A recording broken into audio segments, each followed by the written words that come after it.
Una de las cosas más estimulantes para los cristianos es el poder estudiar la vida de los hombres de Dios del pasado, imitar las cosas piadosas que ellos hicieron, así como poder evitar sus errores. Dice 1 Corintios 10:11, estas cosas le sucedieron como ejemplo y fueron escritas para nosotros, para quienes ha llegado el fin de los siglos. Y eso que se dice acerca de los personajes de la Biblia, también lo es para personajes de la historia. Y en esta ocasión, hermanos, aprovechando que estamos haciendo un break en las clases que está dando el pastor Gómez acerca de los libros de la Biblia, es una forma útil aprovechar el momento así para traer una que otra biografía.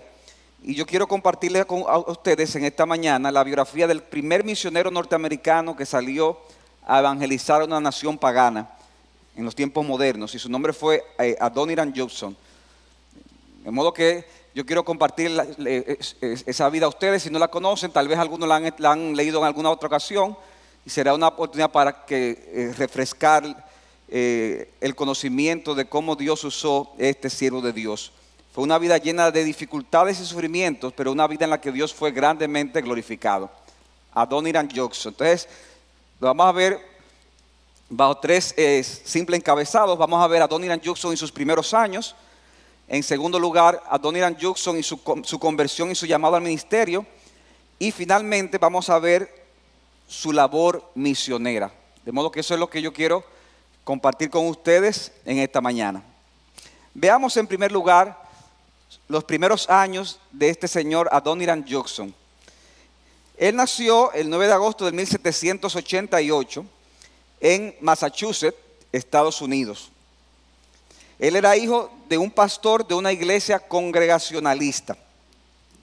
Esa denominación aquí, que yo sepa, no existe en este país, y no creo que haya muchas personas que pertenezcan a esa denominación al día de hoy, pero en el pasado era una denominación muy popular. Ellos practicaban la autonomía de las iglesias, así como hacemos nosotros. Las iglesias son independientes. El gobierno congregacional de la iglesia, es decir, que la iglesia toma las decisiones en muchas de las situaciones importantes de la vida de la iglesia, pero a diferencia de iglesias como la de nosotros, que son iglesias bautistas, en las que también practicamos la autonomía de las iglesias y tenemos cierto estilo congregacional, las iglesias congregacionalistas practican el bautismo infantil. O sea que en eso se parecen a las iglesias presbiterianas, es decir, ellos cuando un niño nace lo bautizaban inmediatamente, no bajo la teología de la iglesia católica de que eso era parte del proceso de salvación, sino como parte yo dice, como son hijos de la iglesia, hijos del pacto, hay que bautizarlos. Sí hacen también otras iglesias como los presbiterianos, las iglesias episcopales, y en el caso de él fue bautizado al nacer. Él era un niño muy inteligente, ya a los 10 años tenía conocimiento de griego y latín por sí solo.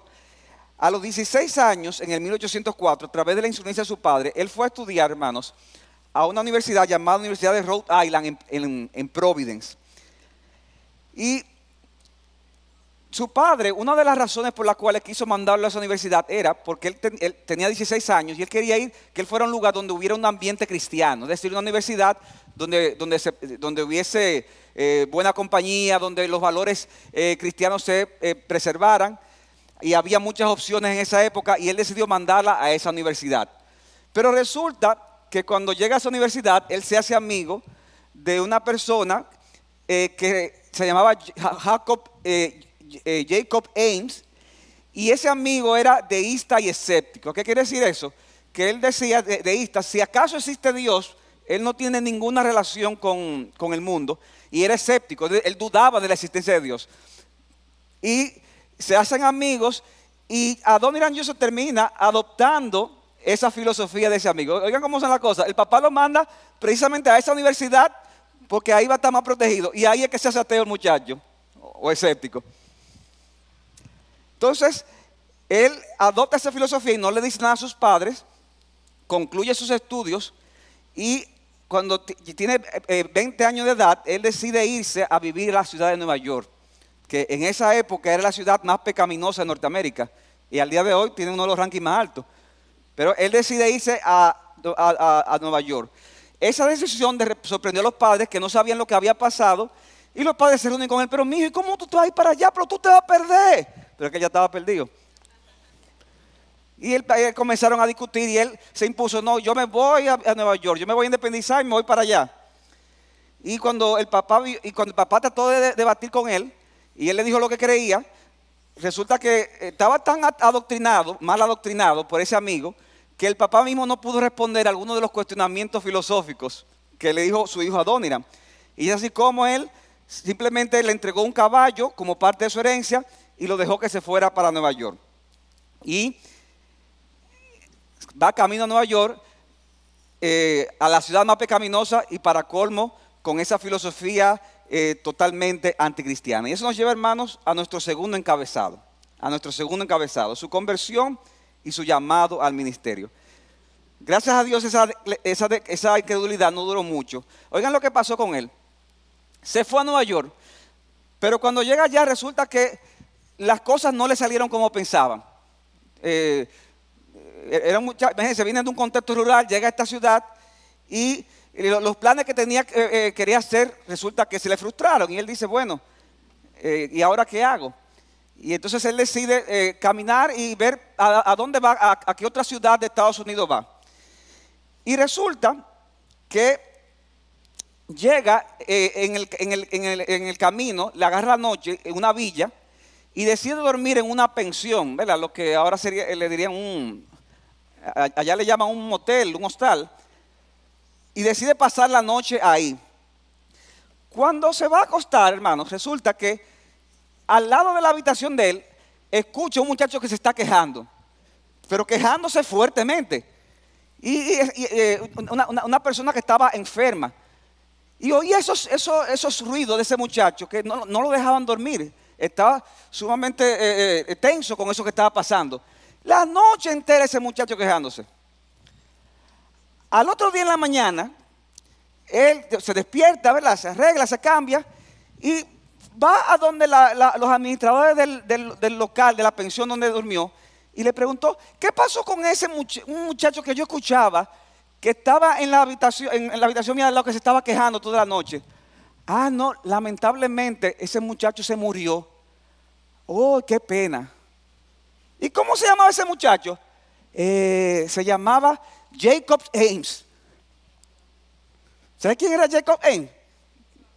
El amigo que lo había convencido hace algunos años atrás de la filosofía deísta y escéptica y que lo apartó de los caminos del Señor. Él no sabía, oigan la providencia de Dios, hermanos, que al lado estaba ese amigo, que era que se estaba quejando, y cuando se enteró ya se había muerto.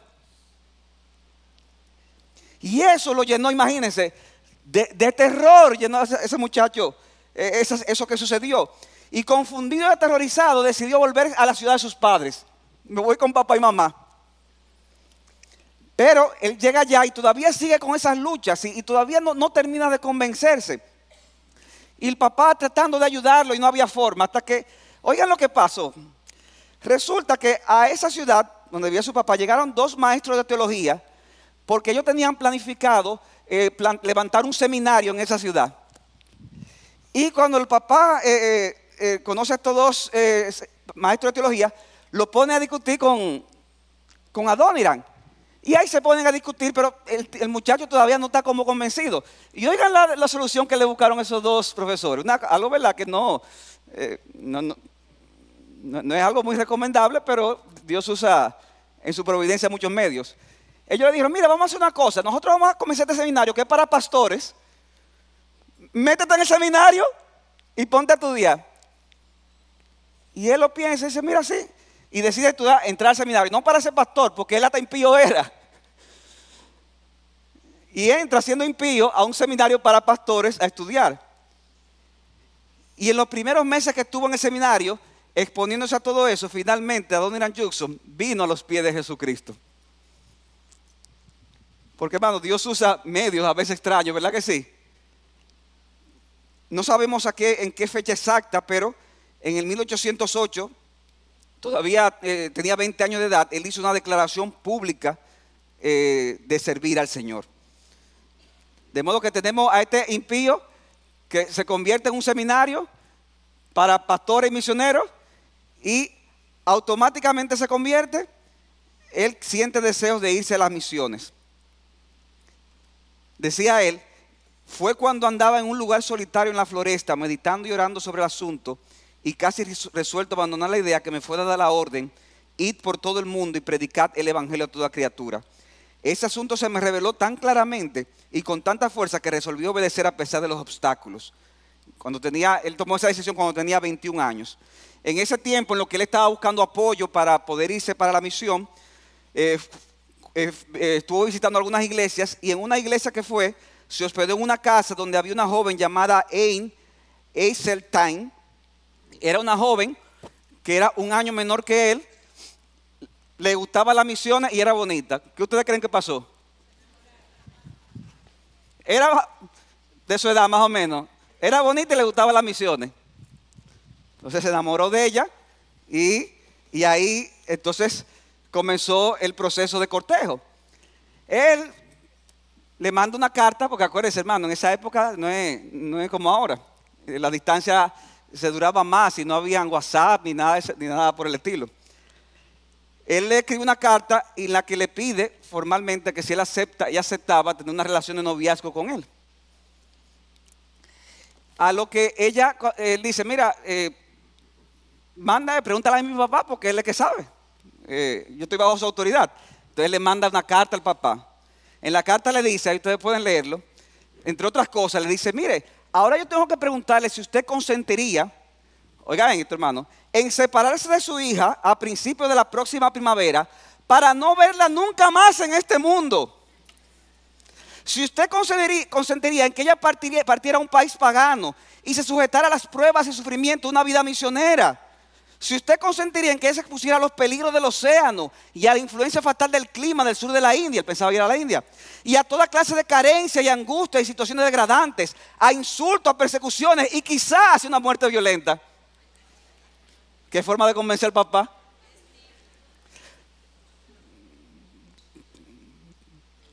¿Puede usted consentir? Esa fue la parte dura, pero miren la astucia, ¿verdad? Porque el que está enamorado busca la vuelta. ¿Puede usted consentir todo esto por aquel a quien dejó su hogar celestial y murió por ella? Y por las almas perdidas que perecen, y por Sión y por la gloria de Dios. Ahí sí, ¿verdad?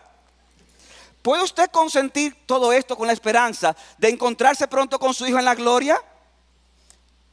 Con una corona de justicia iluminada por las aclamaciones de alabanza al Salvador, de los paganos salvados de una condenación y perdición eterna, gracias a que ella fue un instrumento del Señor.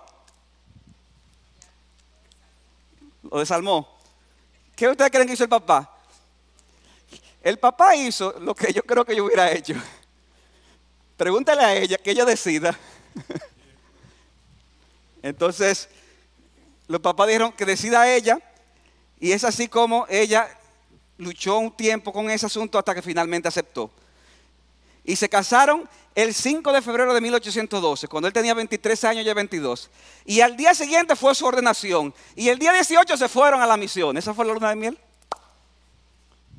Se fueron, a los pocos días se fueron a la India.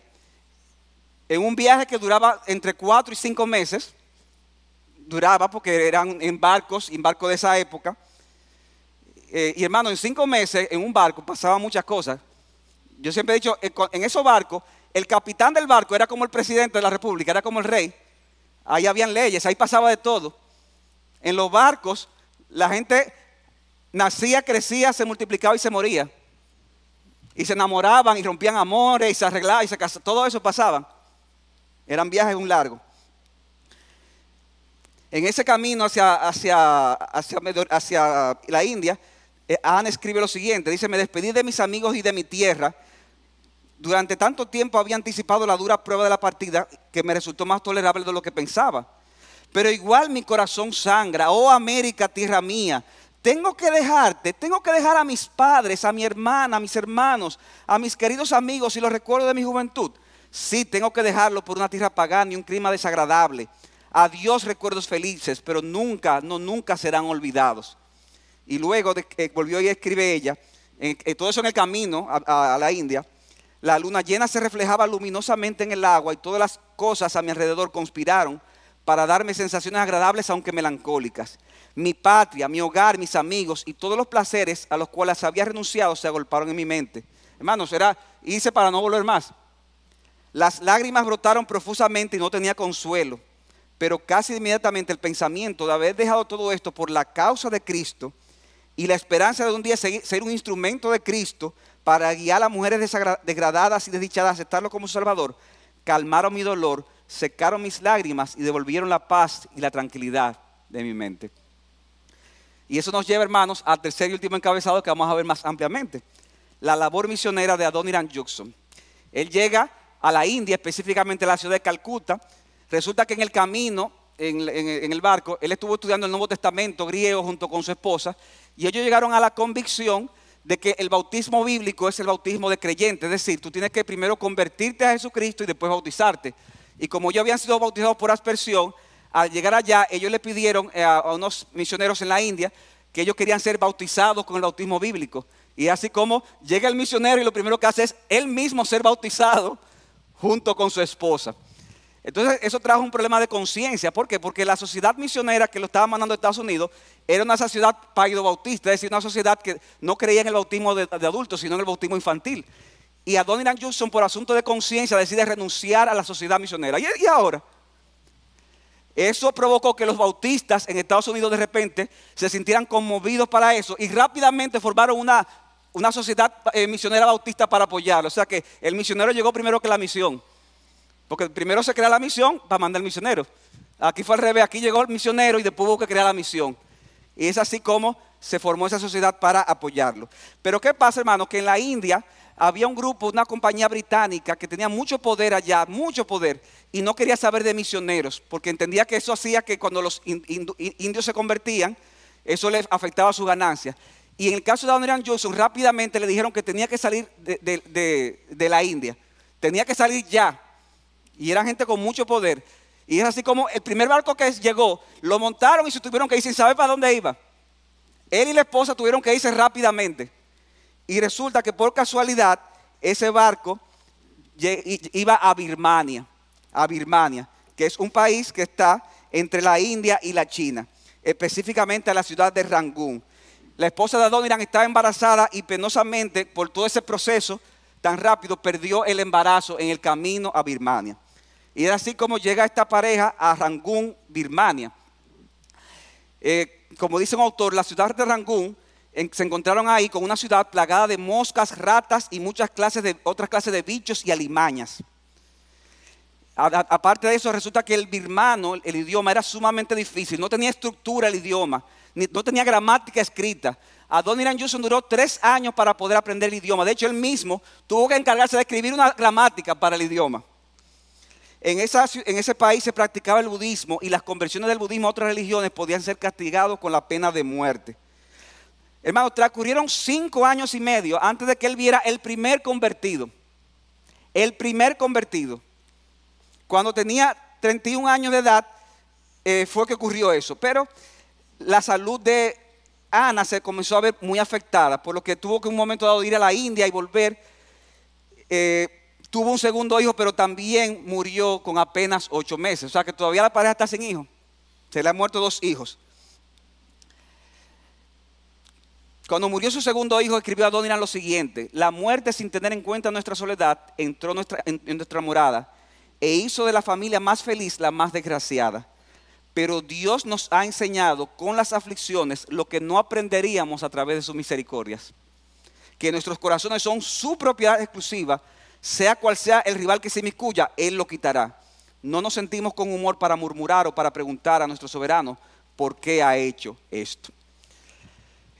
Siguió, hermanos, la vida ahí, pero la salud de Ana se vio otra vez de nuevo afectada. Y ella tuvo que irse para Inglaterra y después para Estados Unidos para poder recuperarse. Eso hizo que Adoniram durara 2 años solo en Birmania, solo.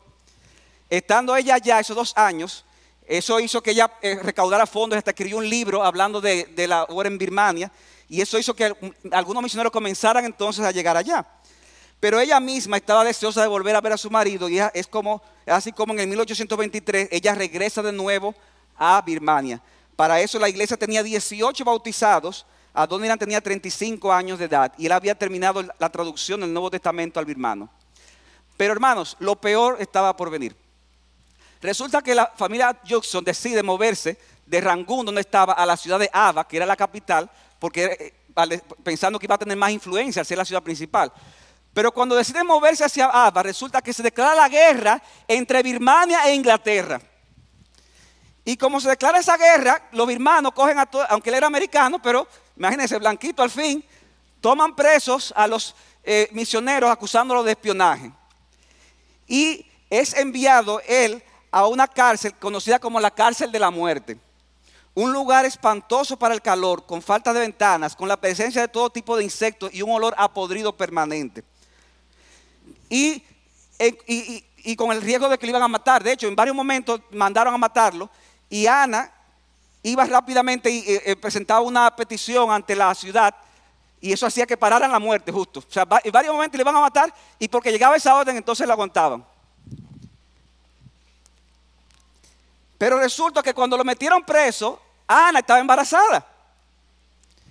Y estando él en la cárcel, ella da luz. Y entonces imagínense, sola, con un bebé, resulta que ella va a visitarlo. Y cuando llega, no está aquí, se lo llevaron. ¿Y para dónde? Entonces no querían decirle. Y esa muchacha, con un bebé, tuvo que salir de la calle y comenzar a preguntar si alguien supo dónde la llevaron. Hasta que le dijeron dónde era que estaba. La llevaron a otro lugar donde la cárcel estaba, otra ciudad donde la cárcel era peor que la que estaba anteriormente.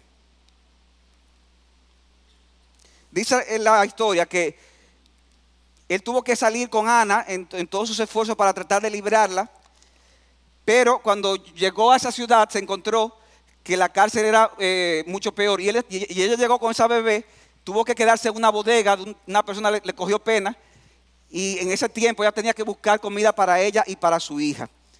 Adoniram estaba cerca de la muerte, dice que los pies estaban destrozados, era un esqueleto andante, con un cuerpo descuidado y completamente sucio. Pero en el 1825, después de un año y medio en esa condición, se declara el fin de la guerra entre Inglaterra y Birmania y liberan a Adoniram Judson. Y ahí puede ver a Ana, pero ¿qué pasa? Como él sabía birmano y sabía inglés, las autoridades birmanas dijeron, mira, tú estás libre ahora, pero yo quiero que tú vayas representando a nosotros en la conversación de paz. Y lo mandan lejísimo a otro sitio. Ahora, de estar preso a ser un embajador, un representante del gobierno birmano. Y Ana tuvo que quedarse sola por un tiempo, por varios meses, con la bebé. Luego, él termina la misión, vuelve a su casa y vuelve otra vez y dice, no, hay otra situación que tiene que resolver y vuelve y lo mandan fuera. Y estando allá se entera de la noticia de la muerte de su esposa, de la muerte de Ana con apenas 37 años de edad. Él le escribe a la mamá y le diciéndole, su estado mental se vio afectado mucho en los últimos días y a veces se quejaba diciendo, el maestro, es decir, su esposo, tarda en venir. Los misioneros tardan en venir y yo tengo que venir sola y dejar a mi pequeñita. Pero como es la voluntad de Dios, me rindo a su voluntad. No le tengo miedo a la muerte, pero temo que no podré soportar los dolores. Y decía él, oh, con cuánta humildad y paciencia y valentía y fortaleza ella soportó estos sufrimientos. Ha sido arrancado del corazón de su esposo y de su querida bebita, pero la sabiduría y el amor infinito han primado siempre en la administración de este sufrimiento tan grande. 6 meses después, hermanos, también muere la bebita. De modo que Adoniram está completamente solo, sin su esposa y sin sus hijos. Y él escribe otra carta a su familia y dice lo siguiente: la muerte se burla de nosotros y aplasta en el polvo nuestras vidas y esperanzas más queridas. Tirana atroz, hija y aliada del pecado, pero sigue ahora y haz lo peor de lo que eres capaz. Tu hora vendrá. El enemigo que será destruido será la muerte. Sí, poder terrible, te devorarás a ti y tú mismo morirás. Y entonces seremos rescatados del poder de la muerte y de la tumba. Y cuando recibamos en nuestra frente la corona de vida y sepamos con seguridad que no volveremos a morir, haremos que los arcos del cielo se llenen de canto de alabanzas a Dios, quien nos ha amado y lavado nuestros pecados con su propia sangre. Algunas puestas de sol más y ustedes recibirán, le dice a su familia, noticias de mi muerte o yo de la de ustedes. Hasta entonces créanme que sigo siendo vuestro hermano que os ama, y cuando nos encontremos en el cielo, seremos felices y alabaremos para siempre a aquel que soportó la cruz por amor de nosotros. Cualquiera dirá cuando oye esto, wow, pero este hombre no había nada que lo moviera. No, todo lo contrario. Él manda esa carta y varios meses después entonces pasa el punto más difícil de la vida de Adoniram. Entró en una depresión espiritual. De repente verse solo, sin nada y tantos años, de repente entró en una depresión, una decadencia, hermano, que duró aproximadamente 2 años. 2 años. Él se aisló del mundo. Dice un autor, él entró en una depresión y comenzó a desarrollar tendencias y prácticas místicas. Él decía que quería morir a sí mismo y vivir para Dios. Y se apartó a una selva. Si alguien le quería dar algo, lo rechazaba. Las cartas que le mandaban de la misión, amigos, familiares, las destruía. Obligaba a otros a destruirla, no quería leer nada. Hizo una disposición de los bienes que le quedaban. Pidió que le redujeran el sueldo de la misión. Oiga, qué bárbaro. Por un tiempo vivía en una choza y con un hoyo al lado para contemplar la muerte y la sepultura y la descomposición del cuerpo. Ahí estaba él ahí. Meditación trascendental. No tenía vida social, descuidó la traducción del Antiguo Testamento, casi no hacía nada. De hecho, hubo un momento que se fue para una selva en medio de tigres por 40 días y ahí se quedó. A ver qué me van a hacer los tigres. Los tigres no le hacían nada. Y los birmanos decían, milagro. 2 años. 2 años. Sin embargo, hermanos, esta es para mí la parte más maravillosa de la vida de él. El Señor no dejó a su siervo en la oscuridad. Oigan lo que pasó. Poco antes de que él entrara en ese momento de depresión, él le había predicado el evangelio a un nativo llamado Kotabiu, creo que así que se pronuncia. Era un salvaje, ladrón y asesino. Se dice que había matado a algunas 30 personas. Adoniram le había predicado, él se había convertido. Y ahí Adoniram entra en su depresión espiritual. Pero ¿qué pasa? Llegaron, había una tribu que era la tribu de los Karen, que era una tribu de salvajes, que era muy difícil acceder a ella. Adoniram le había predicado a este nativo. Resulta que él entra en su depresión, pero llega una pareja de misioneros nueva y tienen contacto, se llama George y Sarah, tienen contacto con este nativo. Y hermano, lo que sucedió fue increíble. Ellos le piden a ese nativo, yo quiero que vamos a entrar a esa tribu salvaje a ver qué pasa. Y cuando entran en esa tribu, resulta que en la tribu existían, oigan esto, muchas tradiciones orales cuyas enseñanzas de Dios como creador, de la caída del hombre y de la venida del Mesías tenían un parecido casi idéntico al libro de Génesis. Oiga, un sitio donde no había Biblia, no había nada. Las tradiciones que había en esa tribu hablaban de que hubo un Dios que creó el mundo, de que hubo una caída del pecado y que se esperaba un Mesías. Y también decían la tradición que había un hombre blanco que iba a aparecer con el libro perdido y el misionero era blanquito. Y es así como comienzan a predicar el evangelio esa tribu, ese nativo junto con ese paramisionero. Y se dice que 1270 personas se bautizaron, aceptaron a Cristo y se bautizaron. Luego fueron con uno de esos nativos que se convirtió a otra tribu también peligrosa. Y se bautizaron 1880 personas. Se plantaron en ese tiempo 27 iglesias locales. Y Adoniram Judson ahí, en meditación. No quiero nada con el mundo. Y avivamiento entrando. Pero mira lo que está pasando. No quiero saber nada. Se están convirtiendo. ¿Cómo? ¿Se están? No, espera, déjame salir de esto, que no hay vida en esto. Él despertó de repente de solitario y dijo, pero ven acá, ¿qué es lo que me está pasando? Este no es el momento. Y volvió en sí. Y Adoniram se une entonces a ese avivamiento que él mismo había comenzado, pero del cual se había apartado por la situación que estaba.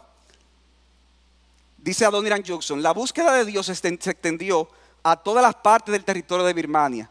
Dice él, distribuimos 10,000 tratados a personas que no lo habían pedido. O sea, no era que ellos los repartían a cualquier persona que pasaba, es que más de 10,000 personas nos pidieron tratados y les repartimos. Muchos han venido a pedir consejos. Algunos duraron de 2 a 3 meses para venir a vernos. Hermano, eso es el Señor. 2 a 3 meses. Dice que cuando llegaban desde la frontera de China, decía, Adoniram: Señor, hemos oído que hay un infierno eterno y tenemos miedo de él. Denos algo que diga cómo escapar de él. ¿Pero y de dónde salieron esa gente? Otros venían de otra frontera y decían: Señor, hemos oído que hay un Dios eterno. ¿Es usted que regala los escritos de ese Dios eterno? Le rogamos que nos dé uno porque queremos saber la verdad antes de que nos muramos. La gente llegando sola. Otros decían: ¿es usted el hombre que mandó Jesucristo? Si es usted ese hombre, denos un escrito que nos habla acerca de Jesucristo. Y es así, hermanos, como de repente comenzó a explotar esa llama. Y muchas personas vinieron a los pies de Cristo. El misionero que acompañó que llegó, ¿verdad? Y predicó con el nativo, murió al poco tiempo, en 1831, quedando entonces la misionera, que tenía 30 años, quedando sola, y trabajaba con Adoniram. Se la encontró bonita, y estaba viuda, y él estaba viudo. Adivinen qué pasó. Se casaron, y es así como él se casa con ella, y tuvieron 8 hijos, de los cuales solamente murieron 3, o sea que le quedaron 5 hijos. Adoniram en ese tiempo logró completar la traducción de la Biblia al birmano. En la iglesia de él, la que él mismo dirigía, ya habían 100 personas bautizadas en el momento que concluyó la traducción de la Biblia. El gobierno birmano, viendo que este hombre le aportaba a ellos, hasta le ofreció un puesto. Óigame, lo mismo que lo tenían en la cárcel de la muerte. Sin embargo, él lo rechazó por los esfuerzos misioneros. Él se hizo un plantador de iglesias y comenzó a supervisar las iglesias plantadas. Supervisaba a los predicadores, de modo que se hizo toda una influencia y toda una celebridad en Birmania. Pero en el 1845, hermanos, la salud de Sarah fue afectada de nuevo. Y es así como Adoniram toma la decisión de regresar a Estados Unidos. Él tenía 33 años que se había ido y no había vuelto. Él decidió regresar porque le dijeron que era la única forma de que se salvara la vida de su esposa. Pero en el camino la esposa lamentablemente murió, luego de haber estado casado 11 años con ella.